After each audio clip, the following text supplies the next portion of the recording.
Motor വാഹന നിയമലംഘനവുമായി ബന്ധപ്പെട്ട് പിഴ ഒടുക്കുന്നതുമായി ചേർന്നുള്ള പുതിയ കരട് വിജ്ഞാപനത്തിലാണ് പുതിയ ചട്ടം ചേർത്തിരിക്കുന്നത്.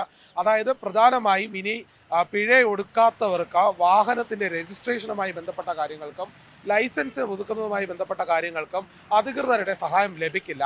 അതിന് പ്രത്യേകിച്ച് തന്നെ പരിവാഹൻ സൈറ്റിൽ പിഴ ഒടുക്കാൻ കുടിശ്ശികയുള്ള വാഹനങ്ങളുടെ ഡീറ്റെയിൽസിൽ കൊടുത്തിരിക്കുന്നത് നോട്ട് ടു ബി ട്രാൻസാക്റ്റഡ് എന്നായിരിക്കും. അതുകൊണ്ട് തന്നെ ഇനി മുന്നോട്ടുള്ള കാര്യങ്ങൾക്ക് വാഹനം ഉപയോഗിക്കുന്നതുമായി ബന്ധപ്പെട്ട കാര്യങ്ങൾക്ക് തടസ്സമുണ്ടാകുമെന്നാണ് ഇതിൽ നിന്ന് വ്യക്തമാകുന്നത്.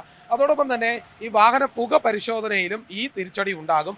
ഈ വാഹന പിഴ ഒടുക്കാത്ത പക്ഷം പുക പരിശോധനയും അധികൃതർ അംഗീകരിക്കില്ല എന്നുള്ള സാഹചര്യമാണ് വരാനിരിക്കുന്നത്. അതുകൊണ്ട് തന്നെ പിഴ കൃത്യമായി ഒടുക്കേണ്ടതുണ്ട്. പിഴ ഒടുക്കേണ്ട സാഹചര്യത്തിൽ പിഴ എത്രത്തോളം ഉണ്ട് എന്നുള്ള കാര്യം അറിയാനായി തന്നെ വാഹന ഉടമയുടെ ഫോൺ നമ്പറിലേക്ക് മെസ്സേജ് ആയിട്ടോ അല്ലെങ്കിൽ ഇമെയിലായിട്ടോ ഈ വിവരം ലഭിക്കുന്നതാണ്. അത് പ്രത്യേകിച്ചും കണ്ടെത്തി കൃത്യമായി അത് അടപ്പിക്കണമെന്നുള്ളൊരു ആവശ്യം സംസ്ഥാന സർക്കാർ നിർവഹിക്കണമെന്നും കേന്ദ്രം അറിയിച്ചിട്ടുണ്ട്.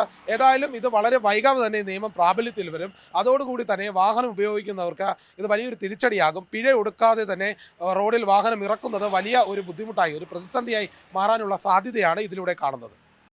ഏറ്റവും പുതിയ വാർത്തകളും വിശേഷങ്ങളും വിരൽ തുമ്പിലറിയാൻ സീ മലയാളം ന്യൂസ് എല്ലാ ഡിജിറ്റൽ പ്ലാറ്റ്ഫോമുകളിലും ലഭ്യം.